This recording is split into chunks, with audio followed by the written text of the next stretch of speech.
Good morning, everyone, and welcome to our August 2022 WatchGuard Update webinar. I am your friendly neighborhood WatchGuard expert here at JSCM Group, and we are very excited to have you with us this month.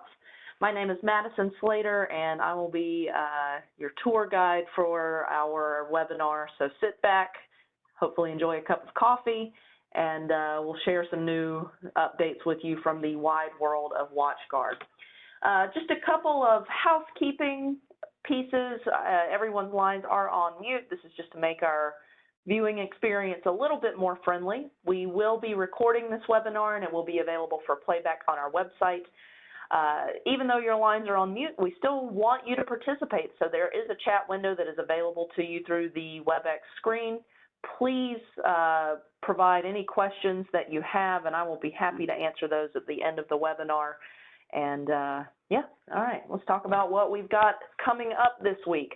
So our topics are updates on recent firmware releases. We always like to share with you what we're recommending as far as firmware goes. Talk about some new updates to the Wi-Fi cloud, a new dimension release, and then as always, we'll provide you a demo. This month we are talking about DNSWatch, getting the most out of this service. So as for our firmware, there was firmware released back in June. Somehow it is already August, so this has been out now close to 2 months. We've got 3 different firmware versions based off of the device model for our XTM 800, 1500, 2500 series, and our XTM Vs. Our latest release is 12.14. That was released on 6/23, which also happens to be my anniversary. So, you know, happy anniversary to me, new firmware release from WatchGuard. The recommended release is 12.14. If you are on an XTM device, please know that these devices are quickly reaching end of life. They do not get new updates, just patch releases, which is why they're still on this 12.1 series. So if you are running an XTM device, please make sure you are talking to your account manager to get those upgraded.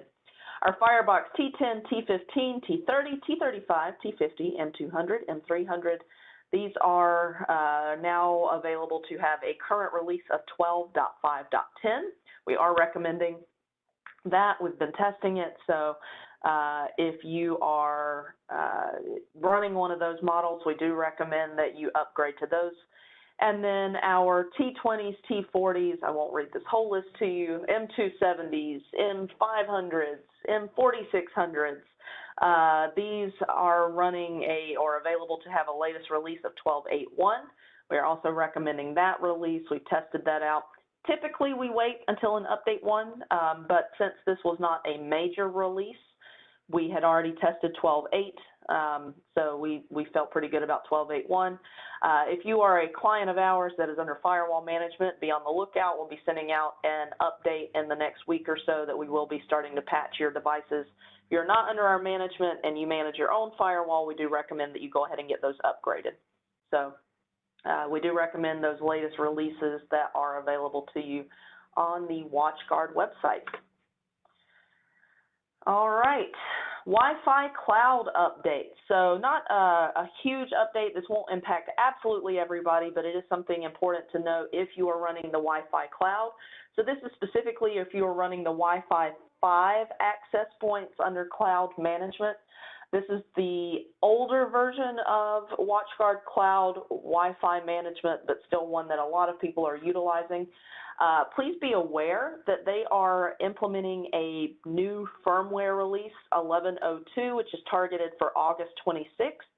As part of that, when you are looking at the tiles when you log into that WatchGuard Cloud, you are no longer going to see the manage piece. They recommend that you instead migrate over to using Discover. It's got all the bells and whistles in there for configuring your environment. I've used it quite a bit with our clients that are running the Wi-Fi cloud. It just takes a little getting used to if you're used to going into the manage piece, but I do think that the Discover piece is actually pretty straightforward. So please be aware for that targeted August 26th release, which is next week, that they are going to be removing that manage tab. They do have some of those features that will be removed temporarily that they are planning to implement down the road, but you still have all the functionality to manage your access points through that Discover piece. And if you have no idea what I'm talking about, it probably means you're not using it, so not anything that's going to apply to you. New Dimension updates. So it's been a while since we had one of these. Dimension 2.2.1 is now available. There were a couple of fixes to this. I specifically wanted to talk about the security updates. OpenSSL was updated to version 1.1.1n. This is addressing 2 CVEs. The Dimension web server now supports HSTS headers and TLS version 1.2 as the minimum protocol version, and it fixed a jQuery UI version 1.9.2 vulnerability to address 2 other CVEs there. So if you are running Dimension, I do recommend that you upgrade to that 2.2.1 version. If it's been a while since you've upgraded, I definitely recommend that you upgrade. If you are no longer using Dimension, that's okay. They really have shifted a lot of focus off of Dimension into the logging and WatchGuard cloud. That being said, Dimension is still a really cool tool if you want to have that on-prem logging. If you are not using Dimension, it is free. You have the ability to download that from the WatchGuard website, so just be aware that that's there. But if you're no longer using Dimension, of course, you don't have to worry about upgrading it. If you are using Dimension, I do highly recommend that you get that upgraded sooner rather than later to make sure that those vulnerabilities are patched. One of the big things with Dimension, because it is web UI based, you know, we try to talk about security in general here, not just WatchGuard. So if you are running Dimension, maybe just do a check on your access. Make sure you don't have that wide open to the outside world. Make sure you haven't built an inbound NAT over 443 where someone could just log into your Dimension portal. Dimension itself can contain a lot of confidential information just from a logging perspective. You don't necessarily manage the firewall from there if you are running in certain modes, but still a lot of information that's available there that you don't necessarily want open to the outside world. So just a little quick reminder to, you know, always check what your inbound access looks like, especially for things like this that are just open over 443. Those are easy targets for someone to go after. They're just going to try to brute force some of the credentials, get in, and then they can see your firewall logs. But definitely something you want to get upgraded if you have not done so already. All right, so our focus this month, honestly, we're a little light on new updates from WatchGuard. That happens over the summer, so not necessarily anything that is out of the ordinary. So I do want to focus this month on our demo, DNSWatch. Now, DNSWatch is a service that has been around for quite a while, but one of the things that we find just through our management, through dealing with clients on a troubleshooting perspective, is that they're not getting the full benefit out of DNSWatch. So I am a firm believer in, you know, getting the most bang for your buck. If you're paying for it, use it. If it is something that can be beneficial, then we want to make sure it's turned on. And DNSWatch is definitely one of those that gets overlooked. So I wanted to make sure that we highlighted that this month to ensure that you knew what it was, first of all, but then also knew how to configure it, how to monitor it, and some of the cool pieces inside of it. So before I dive into the demo, let's first talk about what DNSWatch is, because this is part of the reason that I think it doesn't really get configured is that there are maybe organizations or individuals out there who don't really know what the full benefit is. DNSWatch is a DNS protection service. It's a DNS umbrella service. If you've ever heard of something like Cisco Umbrella, it's going to be something that's very similar. OpenDNS can offer some of the same capabilities. It is a DNS protection service, meaning that it's going to monitor your DNS traffic, and it's going to help protect your users from accessing potentially malicious content. Now, why is DNS protection so important if I have services like Web Blocker? That's one of the questions that always pops up, and it's a very good question. If you're already doing content filtering through your web filtering, why would you need to worry about DNS? Well, the reason for that is that something like Web Blocker, that's focused purely on web traffic, which typically operates over port 80 and port 443. So while something like Web Blocker is very useful, it's really only useful on web traffic. And any of us that work inside of a network are very aware that there's a whole lot of other traffic that's happening. We've got applications that are running, we have different ports that are being used. Web traffic is not all of the traffic we have leaving our network. What DNSWatch does is it sits at the DNS level and looks at that traffic. DNS is used in a lot of different types of services because things need to be able to resolve domain names, which is what DNS does. DNSWatch, if we're looking at the layout of the way traffic is flowing, it actually hits first. The DNS lookup needs to happen before any of these other services can kick in. So DNS protections can be really, really beneficial and really powerful if we are configuring them correctly. Now, DNSWatch is a service that you can license on your firewall. It is one that we recommend. It is, I believe, currently part of the Total Security Suite. Definitely something that if you have, we recommend that you have turned on. So I'm going to first show you how to configure it on the firewall. It's very difficult, so I want you to make sure that you pay attention. And then I want to show you what the management piece of it looks like. So let's get my firewall policy up, and I will show you how to configure it. So again, very difficult, so make sure you are paying very close attention. If none of you have attended my webinars before, then welcome to the sarcastic version of our webinar. I promise it's not hard. So DNSWatch, you're going to find this under the subscription services menu. We are going to go under DNSWatch. We are going to do the very hard task of clicking this button, Enable DNSWatch, and then we need to do the second very hard task of determining what interfaces we want to apply this to. Now, my recommendation is turn it on for everything. So I always say enforce on all trusted, optional, and custom interfaces. You do have the option to select if it's just on a particular interface. I only have one on my firewall, so that's easy. But I like to go ahead and turn it on for everything. That way, any new network or any new interface that I spin up already has DNSWatch turned on. And then that's it. I save my policy to my firewall. Again, very difficult. At no point do I have to make any changes to my DNS settings, either on my firewall or inside of my network. None at all. That's why I love DNSWatch. You click two buttons and you save to your firewall and you've got it configured. Now, what's happening on the back end, because we always get this question, well, what does it actually do? And I'm one of those people that likes to ask that question too. When you configure DNSWatch on your firewall, there is a behind-the-scenes configuration that is going to start routing all of your outbound DNS traffic that's seen coming through the firewall, whether it's coming from the firewall itself, whether it's coming from your computer or your AD server, wherever it's coming from, it's going to start routing it to the DNSWatch servers. So this is where we now look at the configuration, because honestly, once you turn DNSWatch on your firewall, you don't worry about that device any longer. DNSWatch is managed under your WatchGuard.com account. So if you are logged into your WatchGuard account, you're going to go to My WatchGuard and then Manage DNSWatch, and that's going to take you in here to the management piece. Now, there are several different layers of DNSWatch. One is strictly monitoring, so you can go in and you can monitor what your DNS activity looks like, but there is also the protection piece of it. Now, you can honestly turn DNSWatch on and never touch it. You don't have to do any configuration, but I want you to get the most out of it, so I do want you to understand what some of the benefits of DNSWatch are. So you can see all of my, I've got some detailed information on my alerts or on my logs.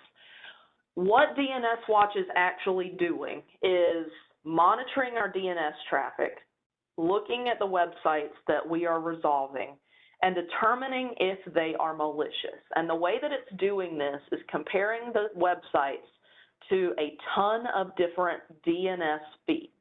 And there's a lot of stuff in here, so you're going to see things like OpenDNS.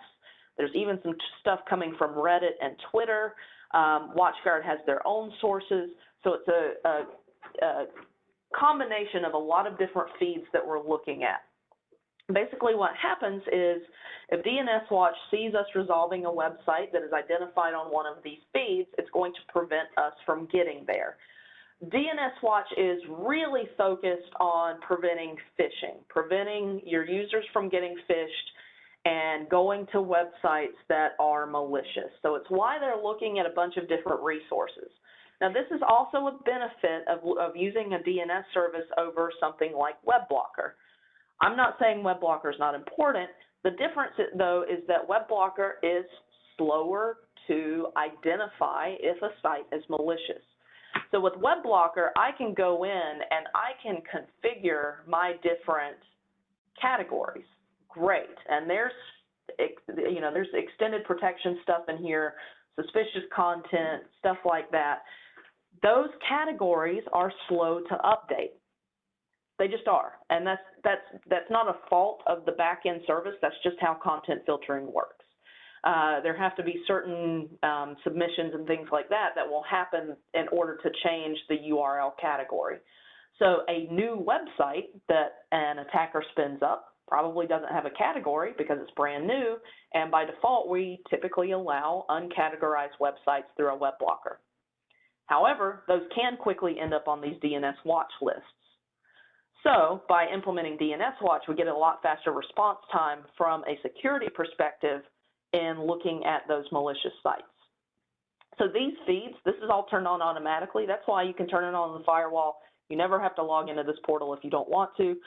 It's going to work. I do recommend, though, that you take a couple of minutes to at least analyze what your DNSWatch is doing. Excuse me.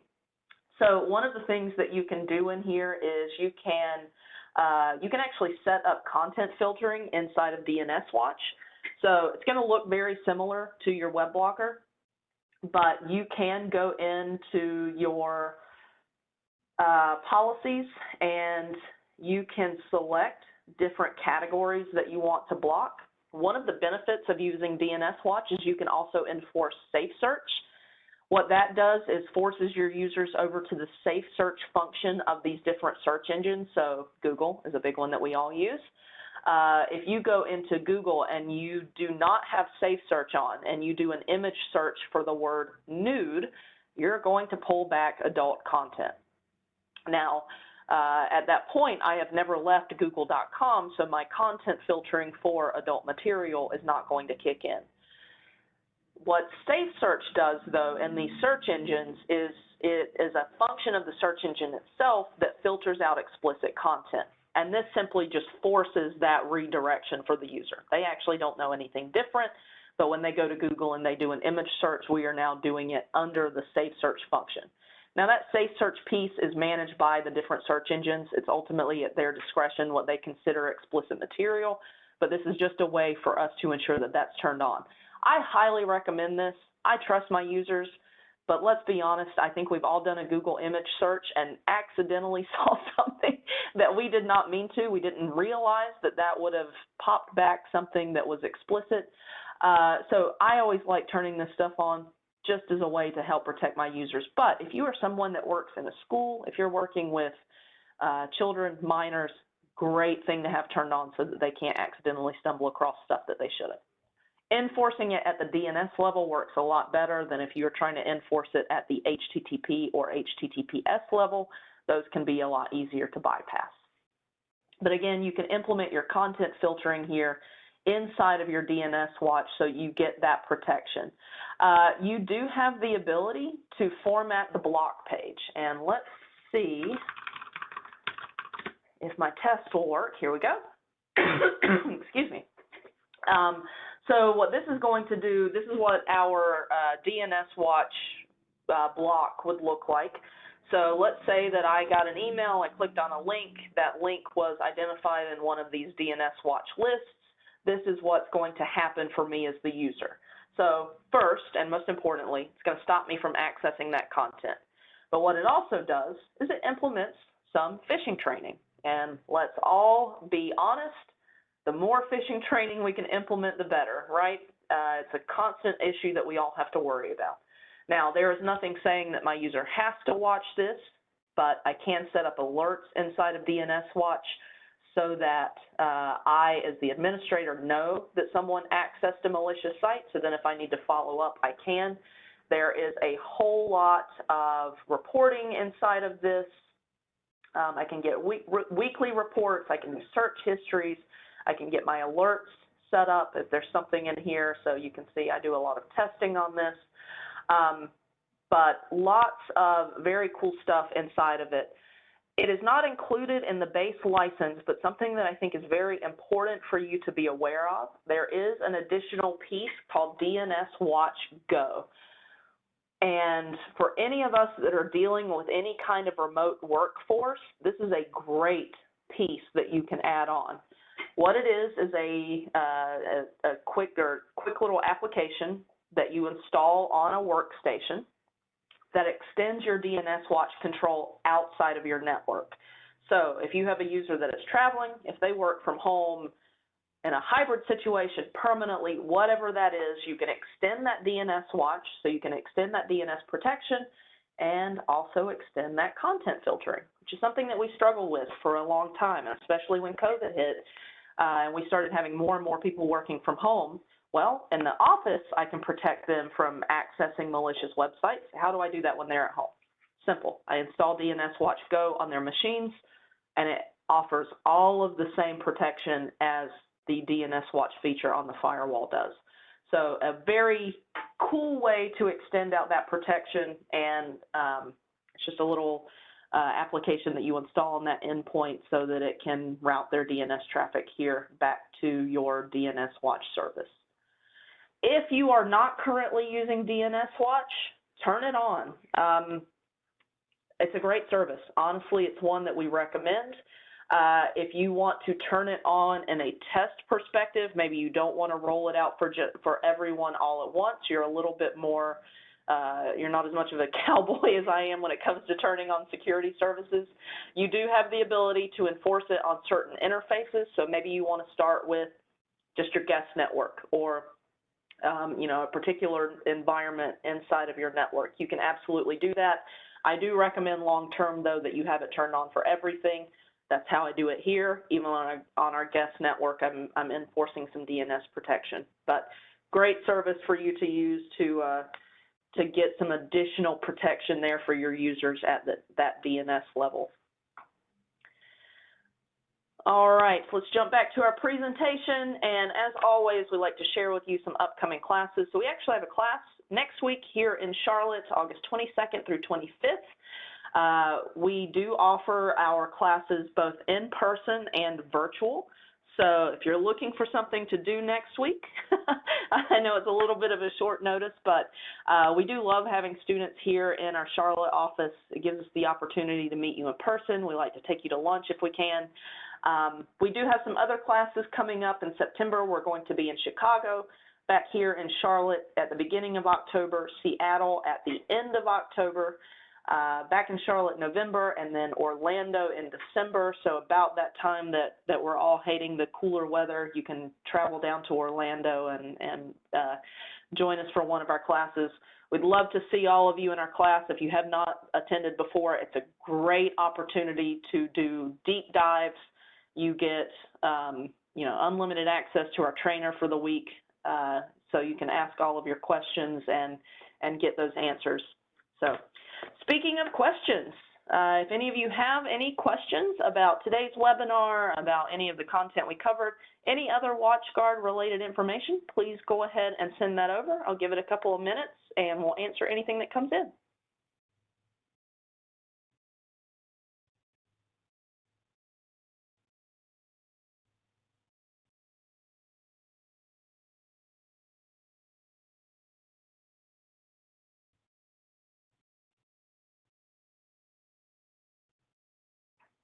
All right, no questions so far. I do want to mention for our next webinar in September, we will be doing another giveaway. So make sure to keep an eye open for those invites. Any of our attendees get added into the giveaway, which we draw live during the webinar. So keep an eye out for that invite coming up.